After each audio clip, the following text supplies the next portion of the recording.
यही कहते हैं कि जो तादु शरिया का मौक़िफ़ है वो हमारा मौक़िफ़। नतीजतन उनको खबर जा चुकी है यहाँ से कि 20 से ज्यादा कैमरा वाले आए हैं। जलसा का ये तरीका नहीं, नंबर 1 2 रात का जलसा नहीं, 1 रात का जलसा होना चाहिए। और जितने नौजवान यहाँ पैसे बांट रहे थे ना, इनको होना ही नहीं चाहिए। या तो 2 तरीके से प्रोग्राम करें, नात खानों को अलग कर दे, तकरीर वालों को अलग कर दे। सिर्फ नातिया मुशायरा होगा, उसने जितने उचंगे, लफंगे, मवाली, गुंडे, छिछोरे सब आके रंडी की तरफ पैसा बांटे उसका अलग ही कर। लेकिन जो नाइबे मुस्तफा हैं, जो वारिसे अंबिया हैं, बल्लिगु अन्नी वलो आया, जिनका मिशन है, जो एक मसला की खातिर 28 महीने जेल में रहे हैं, जो एक मसला की खातिर 7 साल ग्वालियर के जेल में रहे हैं, जो एक मसला की खातिर आज भी इजराइल से लड़ रहे हैं, उन लोगों को अलग जलसा करें। उसमें सिर्फ नाइबे मुस्तफा होंगे, आलिम खतीब होगा, उनकी तकरीर होगी। ये एक सही तरीका होगा, ताकि इस तरीके से बदनज़मी और इंतशार का माहौल नहीं होगा। एक जलसा था 5, 6, 7 मई 1972 में। ये इस जलसे में कई लाख रुपए खर्चा हुआ, आपको पता है। 40,000 से ज्यादा तो गुलजार मियाँ के लिए ज़ादेरा भेजा गया। कमेटी वालों ने पूरी कोशिश की, 6 महीने पहले से तारीख ली गई। जो सरकार गुलजार मियाँ ने तारीख दी थी, वही तारीख पे जलसा हो रहा। उसके बावजूद इस हराम कारी की खबर लगने की वजह से वो नहीं आए। अब बताए क्या करें? कमेटी की गलती है, हजरत की गलती है, या कैमरामैन की गलती? किसने दावत दिया इनको?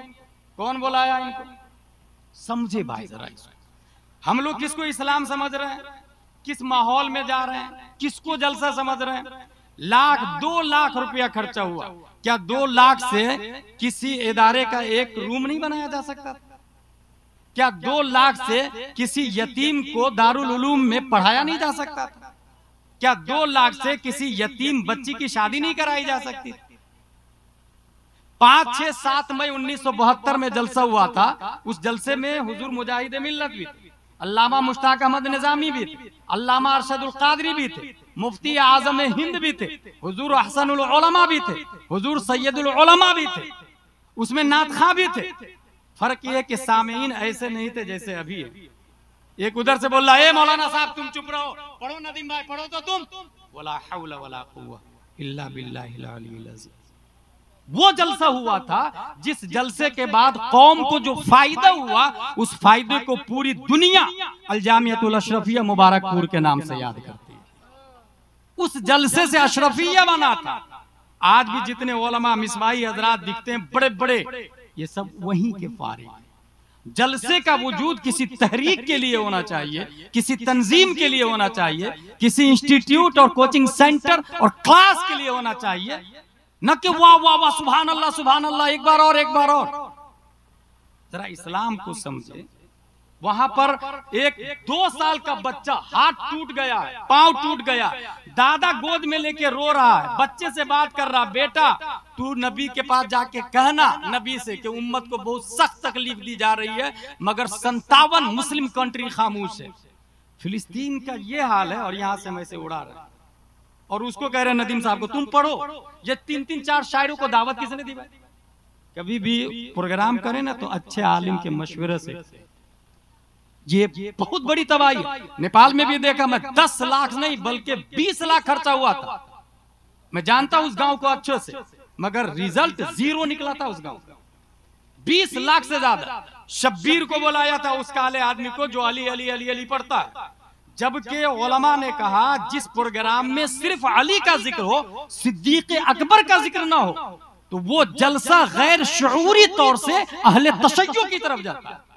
शरीयत ये बोल रही है कि इंसान राफजी हो जाएगा अगर सिर्फ हजरत अली का नाम लेगा और हजरत अबू बकर का नाम नहीं लेगा तो। मगर ये पब्लिक को कौन बताएगा? नातखा बताएगा, अजमत भाई बताएंगे, नदीम भाई बताएंगे।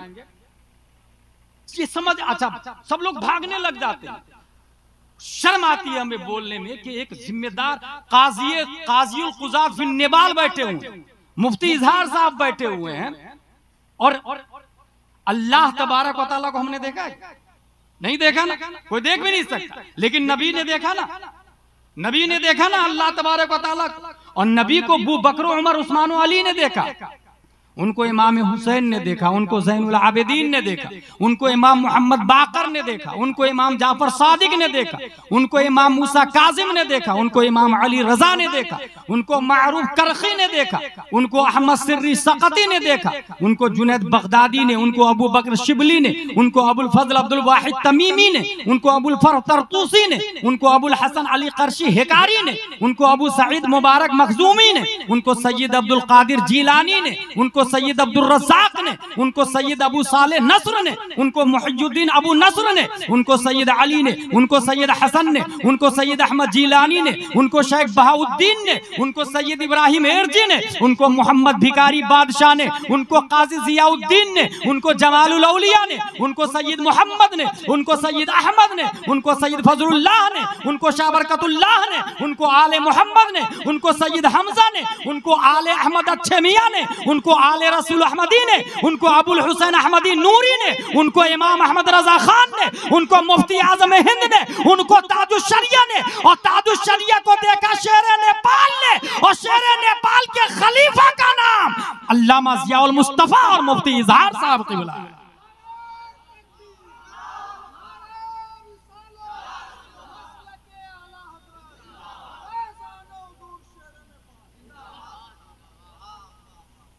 इस्लाम बचाना, इस्लाम बचाना, कैसे बचेगा इस्लाम? ऐसे पैसा बांट के ऐसे इस्लाम बचेगा? कभी सोचे तन्हाई में जाके कि हम जो कर रहे हैं कितना सही कितना गलत है। असल में इस्लाम को एज अ दीन समझा ही नहीं हमने, नतीजतन जो हाल है वो आप देख रहे हैं। फिलिस्तीन में जब बच्चे का हाथ टूट रहा है तो जानते हैं, जब दर्द हो रहा है तो दूसरा आदमी कुरान पढ़ रहा है, और कुरान पढ़ते पढ़ते उसको स्टिचिंग की जा रही है, उसकी हड्डी जोड़ी जा रही है, उसकी चमड़ी जोड़ी जा रही है। अगर थोड़ा सा हाथ लगा हुआ तो हाथ को काट दिया जा रहा, अलग कर दिया जा रहा। कुरान की तिलावत से उनके दर्द को हटाया जा रहा, और यहाँ हम पैसे बांट के एंजॉय कर, और ऊपर से पब्लिक में से दादागिरी नहीं, वही रहेगा। हमारे नदीम भाई से पूछा कितने आलिम का कोर्स किया उन्होंने? कभी सोचे आप इस बात को? ये मैं क्यों बोल रहा हूं? मैं जिम्मेदारी से बोल रहा हूं, हमारे उलमा मौजूद है ताईद के लिए। इस्लाम को रिप्रेजेंटेट कौन करेगा? इस्लाम की नुमाइंदगी कौन करेगा? जो इस्लाम को जानेगा तब ना, इस्लाम किस परिंदा का नाम है उसको समझेगा तब ना। जो जानता है उसको पीछे कर दिया आप लोगों ने।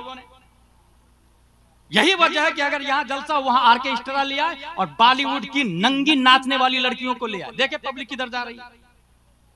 जिधर पब्लिक जाएगी इसका मतलब यह है कि हम इस्लाम को नहीं समझ रहे, हम तफन्नुने तबाह के लिए कर रहे हैं, हम तफन्नुने नफ्स के लिए कर रहे हैं, नफ्सानी ख्वाहिशात की तकमील कर रहे हैं। सवाल यह है कि एक बच्चे को कुरान की तिलावत से हाथ की चमड़ी जोड़ी जा रही है, क्या यह पॉसिबल है? क्या यह हो सकता है? मेडिकल डिपार्टमेंट में यह लिखा, focus on pain free areas if you are hurting pain in the nervous system, concentrate on what your hands can do instead। यकीनन मेडिकल डिपार्टमेंट का लॉजिक है। हाथ में दर्द हो रहा है उसको भूलना चाहते हैं आप, तो पांव पे तवज्जो देकर आपका पांव क्या क्या कर सकता है, पूरी तवज्जो पांव पर हो गई तो हाथ का दर्द आप भूल जाएंगे। इसी थ्योरी को, ये थ्योरी लिया है फिलिस्तीन वालों से मेडिकल, ये थ्योरी लिया है मेडिकल ने कुरान वालों से, क्योंकि 1400 साल पहले जब हजरत अली को तीर लगा था तो ये फैसला किया गया कि हालत नमाज में निकाला जाए।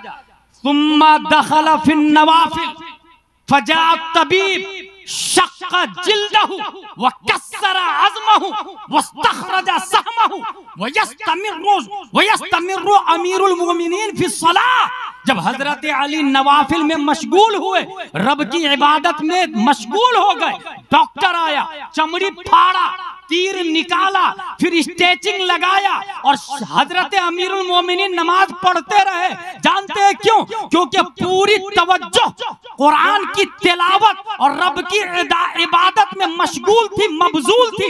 नतीजतन पता ही नहीं चला कि हड्डी तोड़ी जा रही है, चमड़ी काटी जा रही है, स्टेचिंग लगाई जा रही है। और इसी मोमेंट की तर्जमानी जब मेरा इमाम अच्छे रजा, प्यारे रजा, आशिक रजा, फाजिल रजा, अल्लाह की रजा, सहाबा की रजा, इमाम अहमद रजा खान फाज़िल ब्रेलवी करते हैं तो कलम से कहते हैं, लिख काटा मेरे जिगर से का, काटा मेरे जिगर से गमे रोजगार का, यूं खींच लीजिए कि जिगर को खबर ना हो। मेडिकल डिपार्टमेंट में जो सिस्टम ऑफ थ्योरी लिया ये उनसे लिया। चले भाई इजराइल का क्या कहना है वो सुन ले। इजराइल बोल रहा है कि यरूशलेम बिलोंग्स टू द ज्यूज, मस्जिद अक्सा हमारी है। आपके पास क्या प्रूफ? खुसूसन उन बच्चों से कहूंगा जो पैसे लुटा रहे थे खिलाफे शरत तरीके से। भाई मैं तो ये पढ़ा हूं कि 3 शेर के बदले एक 3 शेर के बदले एक आदमी ने 3 लाख रुपए शायर को दे दिए, 3 शेर के बदले। और वो 3 शेर ये है, बलौतुन्नास कर्नन बाद कर्निन फलम अरा गैर खय्याली वकाली वलम अरा फिल खुतूब अशद वक़अन व असअब मिन मआदात रिजाली व दुक़्तु मरारतल अशियाय तुर्रन फमा तामुन अमरु मिन सुवाली। इन 3 शेर के बदले पढ़ने वाले कौन थे? हजरत अब्दुल्लाह बिन जुबैर। और जिसने 3 लाख दिरहम दिया था जानते कौन थे? हजरत अमीर मुआविया रदियल्लाहु ताला। लेकिन वो ऐसे लुटा के नहीं दिए थे जैसे आप दे रहे हैं। ये तरीका इस्लाम का तो नहीं था भाई साहब। लाखों रुपया नदीम भाई को देना, लेकिन वो अदब का सब तरीका होता है ना। नाचने वाले की तरह क्यों, डांसर वाले की तरह क्यों, आर्केस्ट्रा की तरह क्यों, इस्लाम की तरह शरीयत के दायरे में देना। वो लोग जो इस तरह पैसे दे रहे थे बताए। इस्राइल बोल रहा है मस्जिद अक्सा हमारी है। आपकी क्या दलील है? मस्जिद अक्सा आपकी क्या दलील है? कहां लिखा हुआ? आज उसने बाबरी को तोड़ के अपना अपना बना लिया। क्या सबूत है आपके पास वो आपकी है? इस पे कोई सोचने को तैयार नहीं। इजराइल का दूसरा दावा, आवर आर्मी है tried day and night to complete compare. हमारी फौज मेहनत और मशक्कत कर रही है मस्जिद अक्सा के लिए। हमारी क्या दलील है कि हम लोग मेहनत कर रहे हैं? उसका तीसरा चैलेंज है, the working we are doing for the benefit of people of फिलिस्तीन मस्ट बी एक्सेप्टेड। फिलिस्तीन को हम जितना दे रहे हैं उतना लेके खुश रहे हो। ये तीसरा दावा उसका। क्या जवाब है आपके पास? क्या करना चाहिए? हमारे हुकूक क्या है, राइट्स क्या है? एक बच्चा अपने बाप तो छोड़े इस्लामी को नहीं समझ रहा वो। अच्छा लोग समझ रहे कि वो 40 साल का है, 50 साल का, 60 साल का है। मैं बड़ी वाज़ेह मिसाल पूरे भारत में देता हूं कि जिस तरीके से ये मोबाइल ये देख रहे हैं, ये किसी 1 साल के बच्चे के पास दे रहे हैं, लात मार के नाली में फेंक देगा। डायमंड गोल्ड दे दे नाली में फेंक देगा। आग दे दे हाथ से पकड़ेगा, मुंह भी जला लेगा, हाथ भी जला लेगा। 1 साल का बच्चा डायमंड को लात मार के नाली में फेंक रहा, मोबाइल को फेंक रहा, और 3-4 साल के बाद मोबाइल के लिए झगड़ा करने लगता। 50 साल के बाद वही बच्चा डायमंड को ताले पे ताला लगा के रखता है। ये डायमंड ये 50 साल की उम्र की वजह से कद्र समझ में आ रही है या एजुकेशन की वजह से? इसका सीधा जवाब है उम्र की वजह से वैल्यू नहीं समझ में आती, एजुकेशन की वजह से। यही वजह है कि यहाँ जो बच्चा पैदा हो रहा ना भेमुआ में, उसको वहां डाल दे अंडमान निकोबार में, और 50 साल के बाद लेकर के आए, अभी भी वो मोबाइल को लात मार के फेंकेगा। मैं गया था अल्लामा फजल खैराबादी के मजार शरीफ पे अंडमान निकोबार। वहां के आदिवासी जरवा लोग पैसा पहचानते ही नहीं है। इसका मतलब यहाँ जो बच्चा पैदा हुआ वहां छोड़ दे, 50 साल के बाद लाए, अभी भी मोबाइल को लात मारेगा और डायमंड को लात मारेगा। इसका मतलब गोल्ड, सोना, चांदी, पैसे की वैल्यू समझ में जो आती है वो उम्र से नहीं, वो नॉलेज से, इल्म से, एजुकेशन से। दीन एक अजीम बिल्डिंग है और दीन की वैल्यू भी उम्र से नहीं समझ में आती, एजुकेशन से समझ में आती, तालीम से समझ में आती। इसलिए उलमा को समझे।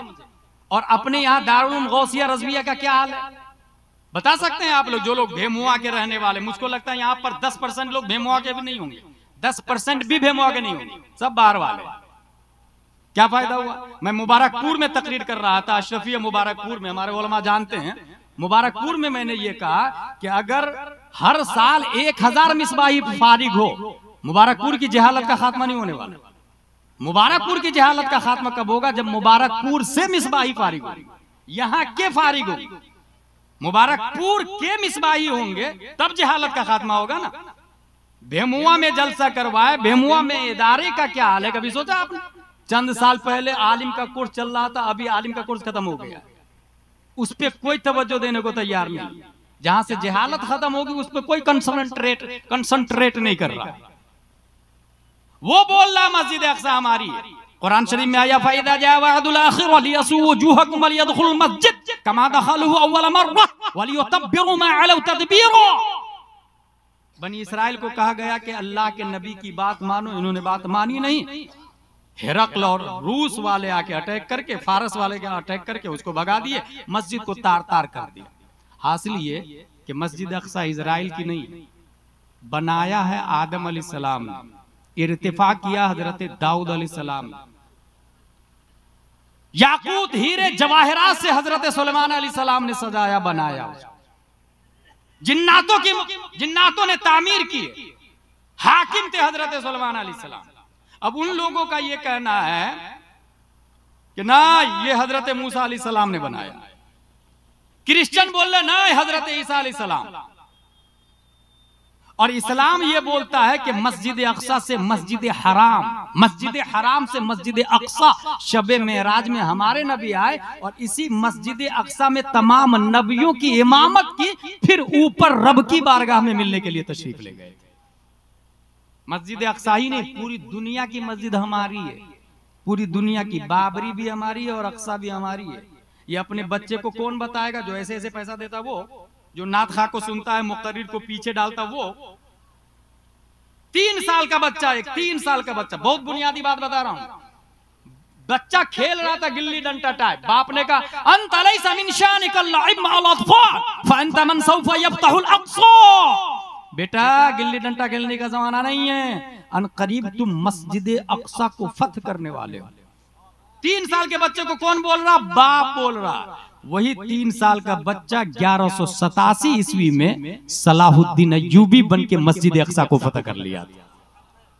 कुछ समझ में आया?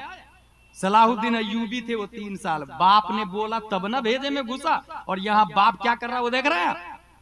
तब बाबरी को हम ले पाएंगे, मस्जिद अक्सा को ले पाएंगे? मैं सोच रहा हूं मैं तकरीर करूं कि रोऊं। उसका दूसरा दावा है हमारी आर्मी मेहनत और मशक्कत कर रही है। तीसरा दावा है हम जितना दे रहे हैं फिलिस्तीन को ले लेना चाहिए। चौथा दावा, Arab should apologize for the war that have started with Israel. Hamas को, गाजा को माफी मांग लेना चाहिए, घुटने टेक देना चाहिए, हाथ जोड़ के कहना चाहिए माई बाप दादा इजराइल तुम जितना दे रहे हो उतना ले लेते, I am sorry for starting the war. ऐसा बोल, कौन बोल रहा है? ये इजराइल। बरतानिया उसका साथ दे रहा है। क्या कर लेंगे हम लोग यहाँ बैठे बैठे? कितना पैसा भेजा आपने वहां मेडिकल डिपार्टमेंट में, दवाई के लिए क्या भेजा आपने? कितनी फौज गई आपके यहाँ से? ताइद में कितना बोला आपने?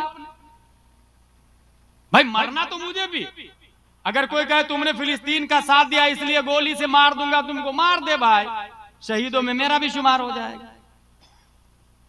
ऐसा जज्बा होता है ना, तब मस्जिद अक्सा की फतह होती है, तब इंसान इस्लाम को दूसरे तक पहुंचाता है। या खुद ही तक नहीं ढंग से पहुंचा तो दूसरों तक क्या पहुंचाएंगे भाई साहब? हिस्ट्री आपको पता है इजराइल की? पहली जंग अजीम नाम सुना? फर्स्ट वर्ल्ड वॉर 1914 से 1918 तक चला। इसमें क्या हुआ? सल्तनत उस्मानिया का खात्मा हो गया, फिलिस्तीन पे कब्जा हो गया बरतानिया। हिटलर की वजह से दूसरी जंग अजीम हुई 1939 से लेकर 45 तक।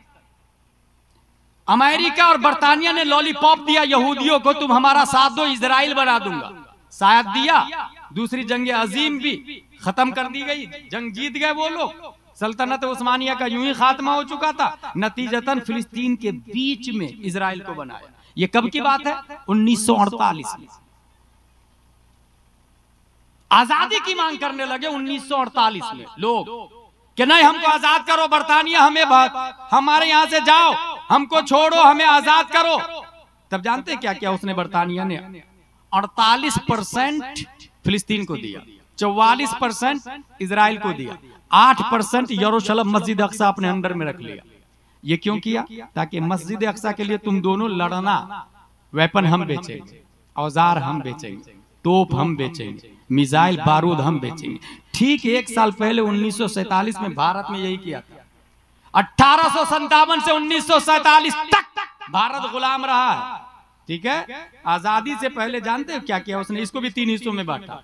एक हिस्सा पाक, एक हिस्सा भारत, दूसरा हिस्सा कश्मीर, न तुम्हारा न तुम्हारा, दोनों लड़ो इसके लिए, वेपन हम बेचेंगे। औजार हम बेचेंगे। ये कहां से गेम चल रहा है आप सोच भी नहीं सकते, क्योंकि आपको जलसे का तरीका ही नहीं पता है तो दूसरी चीज क्या सोचेंगे। दावत दे रहे हैं गुलजार मियां को, अब 50 कैमरे का इंतजाम कर रहे हैं, कहां से समझ में आएगी बात भाई। सोचे आप कहां से गेम किया जा रहा पूरी दुनिया के अंदर। नतीजतन यहां पर कश्मीर के लिए लड़ाई हो रही, वहां मस्जिद अक्सा के लिए लड़ाई हो रही, इजराइल बोल रहा माफी मांग लो। हमें करना क्या चाहिए, एक हदीस बताता हूं। लौलम यबqa मिन दुनिया इल्ला यौम लतवल्लाहु ज़ालिकल यौम हत्ता युकातिल आखिर हादिल उम्मति दज्जाल। क़ील ऐनहुम या रसूलल्लाह? क़ाल अंतुम शर्क़िया नहरल उर्दुन व हम ग़रबिय्या हत्ता यख्तबिल यहूदी मिन वराइ शजर अविल हजर फयक़ूलु शजर अविल हजर क़ाल या मुस्लिम हादल यहूदी फ़क़्तुलहु। हदीस शरीफ के अंदर आया दुनिया का आखिरी दिन बाकी हो, आखिरी दिन बाकी है, अल्लाह ताला उस दिन को लंबा करेगा। क्यों लंबा करेगा? ताकि इस उम्मत का आखिरी फितना यहूदी दज्जाल को दुनिया से खत्म कर दिया जाए। इसका मतलब जानते हैं क्या हुआ? अगर वो पत्थर और दरख्त के नीचे छुप जाए तब भी आवाज आएगी। पत्थर बोलेगा, दरख्त बोलेगा मुस्लिम यहाँ पर आओ, ये यहूदी है इसको मारो। ये हदीस शरीफ के अंदर आए। वो बोल रहा माफी मांग लेना चाहिए। भाई साहब किस बात की माफी? 7 अक्टूबर 6:30 बजे 20 मिनट के अंदर जब 5000 रॉकेट फायर किए गए, पूरी दुनिया ने कहा Hamas terrorist, Hamas terrorist, Hamas terrorist. तेरे बाप की मर्जी चलती है, जिसको चाहेगा टेररिस्ट बना देगा भाई। किसकी वजह से टेररिस्ट? क्यों टेररिस्ट? 1857 से 1947 तक बरतानिया यहां पर था, जब सुभाष चंद्र बोस, सरदार वल्लभ भाई पटेल, जवाहरलाल नेहरू, मिस्टर गांधी, अल्लामा फजल खैराबादी, किफायत अली काफी जान कुर्बान करके जब भारत को आजाद करवाए, तो ये लोग जहां लाखों जाने गई है, इसमें लाखों जाने, ये लोग दहशतगर्द थे या फ्रीडम फाइटर थे? भारत को आजाद कराने में जो लोग मारे गए, दहशतगर्द या फ्रीडम फाइटर? जवाब फ्रीडम फाइटर, दहशतगर्द नहीं। क्यों नहीं है भाई दहशतगर्द? सरदार वल्लभ भाई पटेल, अल्लामा फजल खैराबादी, सुभाष चंद्र बोस, ये लोग दहशतगर्द क्यों नहीं? कहा जमीन इनकी थी। तो यही थ्योरी वहां समझना। 1948 से पहले इजराइल का नामो निशान नहीं था। फिलिस्तीन की जमीन पर कब्जा करके इजराइल बनाया। अब अगर 7 अक्टूबर को हमला करके अपनी जमीन को हासिल किया जा रहा, तो फिर वो टेररिस्ट कैसे हो सकते हैं? अगर ये फ्रीडम फाइटर है तो वो भी फ्रीडम फाइटर है, और अगर वो टेररिस्ट है तो इसका भी टेररिस्ट होना लाजिम आएगा। इसलिए साबित होता है कि अपनी जमीन, अपने हुकूक की बाजियाबी के लिए लड़ना ये दहशतगर्दी नहीं है, बल्कि फ्रीडम फाइटिंग है। फ्रीडम फाइटिंग, यहीं से बात समझ में आ गई। मैं फिलिस्तीन के मुसलमानों की जुर्रत को सलाम करता हूं, आपकी हिम्मत को सलाम है, आपकी ताकत को सलाम है। आप लड़ते रहे अपने हक की खातिर। दुनिया साथ देना दे, सऊदी साथ देना दे, कोई और मुल्क साथ देना दे, रहमान आपके साथ है, हबीबुर रहमान आपके साथ है, शेरे नेपाल की रहमतें आपके साथ है, शेरे बिहार की दुआएं आपके साथ है। रब्बे कदीर हिमायत देगा, मदद देगा। अगर आप मर गए तो शहीद आजम होंगे, और अगर आप जीत गए तो वक्त के अर्तुरुल गाजी होंगे।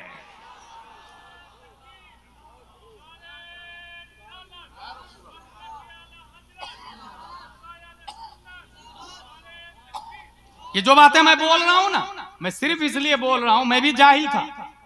शेरे नेपाल अली रहमत के यहां पढ़ा, मैं हिफ्ज किया, कारी किया, आलिम किया, फाजिल किया, जामे अजहर गया, मुफ्ती बना, और उसके बावजूद भी अभी पढ़ ही रहा हूं।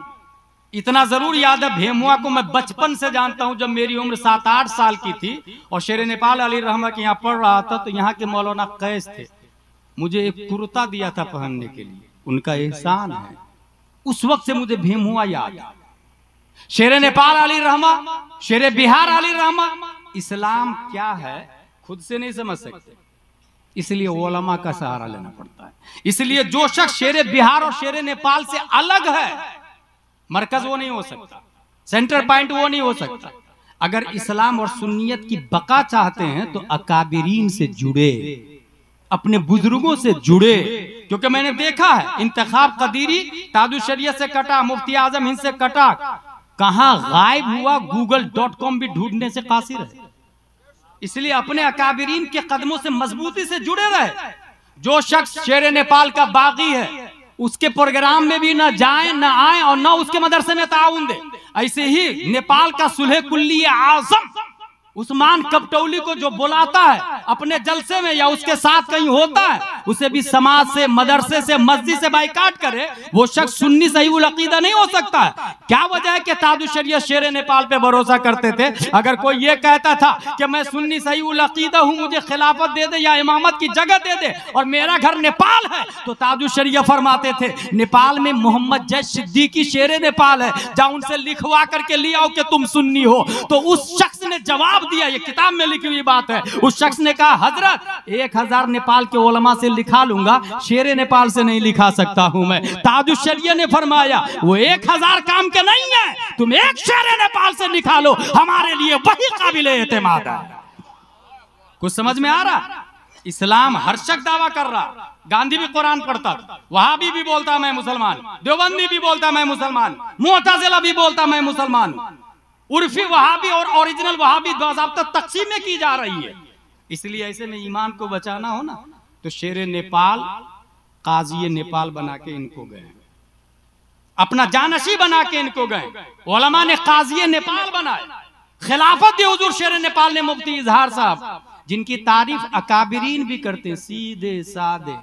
यही नाइबे मुस्तफा की पहचान होती है, यही ओरिजिनल आलिम की पहचान होती है।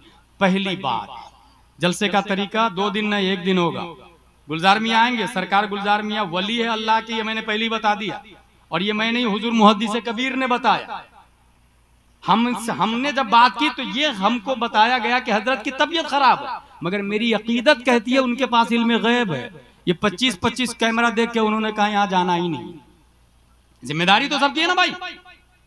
जलसा 2 दिन का नहीं, 1 दिन का हो, एक खतीब, एक शायर, एक पीर साहब, बाकी तमाम लोग को दावत है, लेकिन बरकत के लिए, तबर्रुक के लिए, और कोई ना कोई मकसद हो। जैसे दारुल उलूम गौसिया रज़विया को चालू करना है, दरसे निजामी लाना है, उसके ये मकसद होना चाहिए।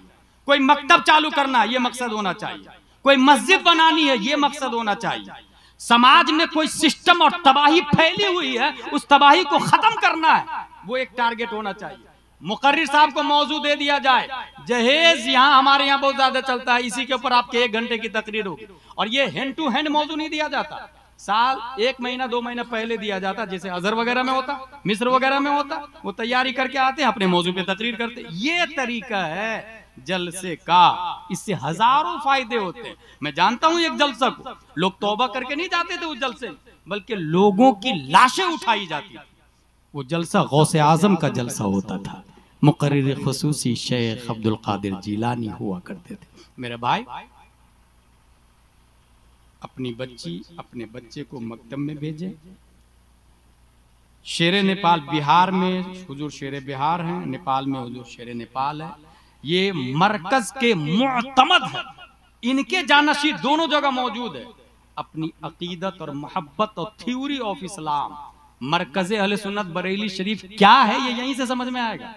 इसलिए इनसे मजबूती से जुड़े रहे। रब्बे कदीर हम सबको कुरान शरीफ, हदीस शरीफ, फिक़्ह शरीफ पढ़ने, समझने, अमल करने की तौफीक अता फरमाए। वमा अलैना इल्लल बलाग। अस्सलामु अलैकुम। सय्यदना व मौलाना मुहम्मद व आलिहि व सहबिहि व बारिक वसल्लम।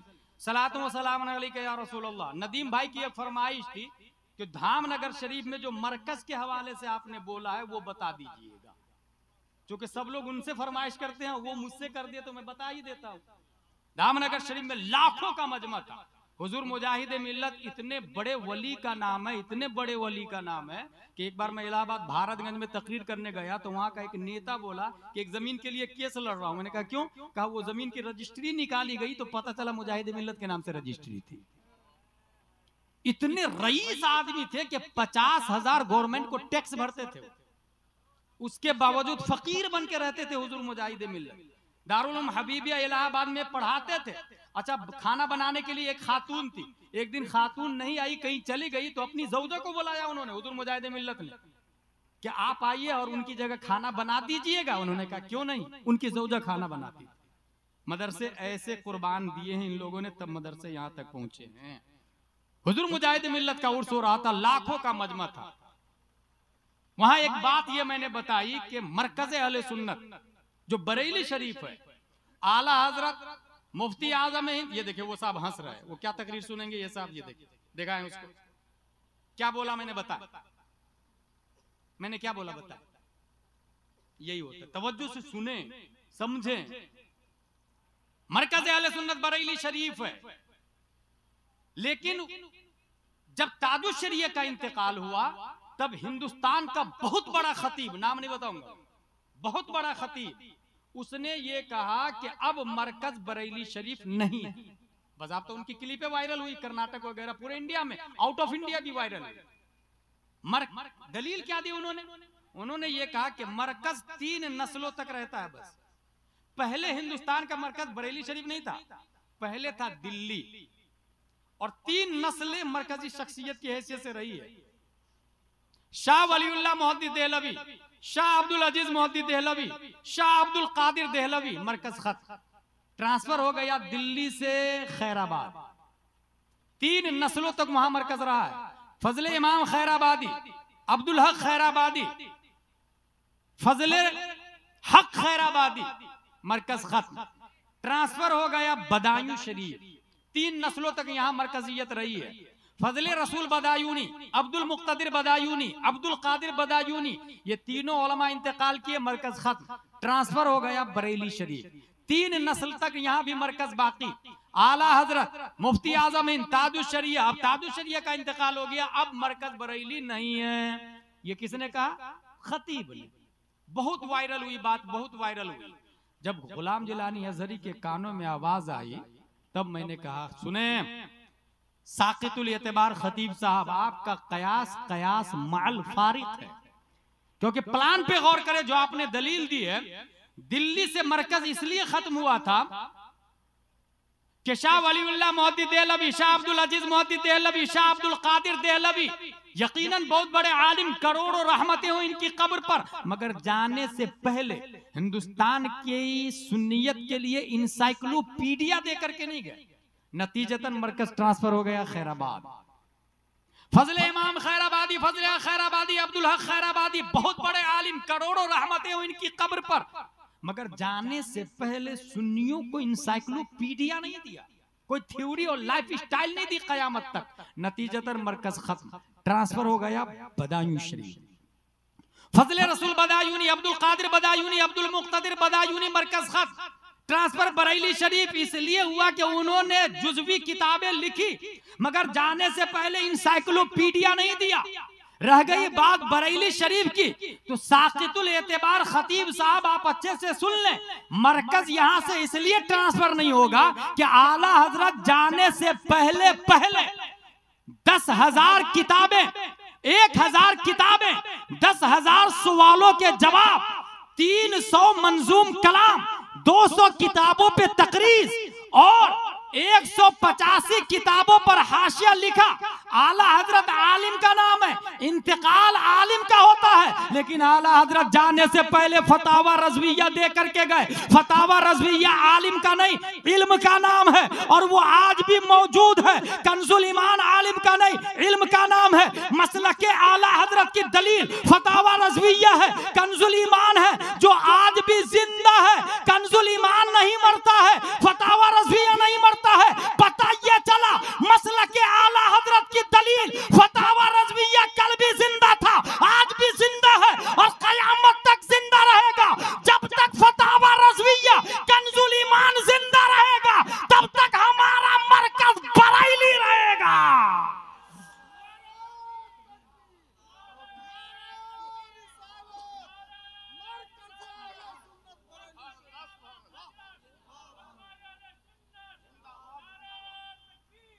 ये एक हकीकत है। आला हजरत पीर साहब का नाम नहीं भाई साहब। अल्लाह झूठ बोल सकता है कि नहीं? आला हजरत से सवाल हुआ, आला हजरत ने कलम उठाया और कलम से कहा, लिख सुबहान सुबूह अन ऐब किदबिन मकबूह। 300 दलाइल दिए आला हजरत ने, 200 इरादात कायम किए और 25 नस वारिद किए इस बात पर कि आला हजरत झूठ से पाक है। ये थ्योरी कहते हैं, इसको कहते हैं थ्योरी। और ये याद होना चाहिए आप लोग को, ताकि इस्लाम को बचा सके। नबी दाफ़अल बलियात, दाफ़अल बलियात, दाफ़अल बलियात। लोहना शरीफ खानकाह में कभी कभी नमाज पढ़ने का मौका मिलता है, हाजी अहमद हुसैन साहब नमाज पढ़ा के दुआ करते रहते, या दाफ़अल बलियात, या दाफ़अल बलियात। आला हजरत से सवाल हुआ, नबी को दाफ़अल बलियात कहना जायज है कि ना जायज है? आला हजरत ने कलम से कहा, लिख अल अमन वल उला लिनाइयतिल मुस्तफा बिदाफ़िल बला। 262 दलीलें दी आला हजरत ने, 262 दलीलें इस बात पर कि नबी दाफ़अल बलियात है और कहना जायज है, और 262 में 40 आयतें कुरान शरीफ से। और आपको हैरत होगी, 5 आयतें तौरात इंजील जबूर से भी पेश कर दिया था उन्होंने। इससे जानते क्या पता चला? आला हजरत तौरात के भी आलिम थे, इंजील के भी आलिम थे, जबूर के भी आलिम थे। कितने लोग यहाँ तौरात इंजील को देखा है, बल्कि फतावा रज़विया को नहीं देखा होगा। अगर मैं बोलूं फतावा रज़विया लाना है, गौसिया रज़विया में 10,000 रुपया की जरूरत है, एक आदमी देख खड़ा हो जाए, कोई नहीं देगा। नदीम भाई को ऐसे से उड़ा उड़ा के देगा। अच्छा, खतीब को कोई नहीं दे रहा है, हैरत की बात है, खतीब को कोई नहीं देता, जबकि जायज यहाँ भी अफजल है, क्योंकि एक जिम्मेदार खतीब अगर इल्म सिखाता है तो तालीम की उजरत जायज है, फतावा रज़विया शरीफ में लिखा हुआ है। ये रस्म रिवाज की बात, मुझे जरूरत नहीं है कि आप अभी दें, लेकिन रस्म बता रहा हूं, हालात बता रहा हूं, मुआशरा बता रहा हूं। आला हजरत से पूछा गया, अंगूठा चूमना, अशहदु अन्ना मुहम्मदुर रसूलुल्लाह, ये अंगूठा चूमते हैं ना, कहां लिखा? ये हराम है कि हलाल है, कहां लिखा? कौन बताएगा? ये मसला आला हजरत से पूछा। खानकाहें तो और भी थी ना, मगर आला हजरत से पूछा। आला हजरत ने कलम से कहा, लिख मुनीरुल ऐन फी हुक्म तकबीलिल इबहाम। 150 किताबों से 405 हवाले नकल किए आला हजरत रज़ी अल्लाह ताला अन्हु इस बात पर कि अंगूठा चूमना जायज है। कितने हवाले? 405 हवाले दिए। एक हवाला भी आप बता सकते किस किताब में लिखा हुआ है? क्योंकि हमारे यहाँ जलसे का माहौल जो देख रहे हैं आप, इसलिए मैं कह रहा हूं, मरकज हमारा बरेली शरीफ है। कुछ लोग पेपर बांट रहे हैं कि मरकज बरेली शरीफ नहीं, अब दूसरी जगह हो गया। उनसे मैं कहूंगा, भाई हाफिज मिल्लत से किसी ने कहा था, इतने उलमा आपके साथ में, मरकज का ऐलान कर दीजिए ना। तो हाफिज मिल्लत ने कहा, ऐलान तो कर दूं मैं, मगर अहमद रजा कहां से लाऊंगा? और अब गुलाम जिलानी अज़हरी का कहना है, हिंदुस्तान और की तमाम खानकाहों से मरकज का ऐलान तो आप कर लोगे, फतावा रज़विया कहां से लाओगे? कंजुल ईमान कहां से लाओगे? नेपाल में भी कुछ लोग मरकज बदलना चाह रहे हैं। भाई लोहना शरीफ को हटाकर मरकज कहीं और ले जाना चाह रहे हो, मरकज इमारत तो बना लोगे, शेर नेपाल कहां से लाओगे? शेर नेपाल कहां से लाओगे? बिहार का मरकज मकसूदपुर है, तुम कहीं और बना लो, शेर बिहार कहां से लाओगे? ये समझने वाली बात है। उड़ीसा का मरकज धामनगर शरीफ है। मेरे भाई, ये उलमा से समझ में आएगा, काम सिस्टमेटिक होना चाहिए। अपने बच्चे को उर्दू अरबी जरूर पढ़ाए, स्कूल पढ़ा रहे हैं, पढ़ाएं, उर्दू अरबी जरूर पढ़ाए, जरूर, तभी दीन को समझ में आएगा, दीन समझ में आएगा, इस्लाम समझ में आएगा। वरना एक साल का बच्चा जैसे मोबाइल को लात मार के फेंक देता है, ऐसी 50 साल के इंसान भी ईमान को लात मार के फेंक देगा और पता भी नहीं चलेगा मैं काफिर हो गया। क्योंकि ईमान कोई पकड़ने वाली चीज है। क्या ये ईमान है, मैंने पकड़ के, I have Iman in my pocket, ईमान मेरे पास है ना जेब के अंदर। ईमान कोई पकड़ने वाली चीज है क्या? ईमान मानने वाली चीज है।